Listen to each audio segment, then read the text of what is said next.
Habulin mo Ayan nga pinay. mga kagoti, ang routine Oh, natin saan kayo araw-araw. So, pupunta? ang ating Uy! kambing ay ligaw. Kumbaga, ay wala Ah, tayong bakod. uwi! Kaya tayo nakakabayaw sa paghahabol ng ating mga kambing dahil sa lawak ng ating pinaliligawan. Bali itong property natin ito ay mahigit 10 hektarya. So Uwi! hindi natin alam kung nasaan sila gumagala Marami dahil tayong nga mga sila kambing ay kayo.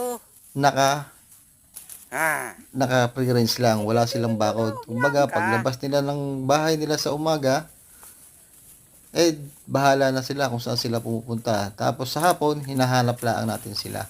Bully mo, So yun te. yung Abugin mo. pagkakambing natin dito sa probinsya.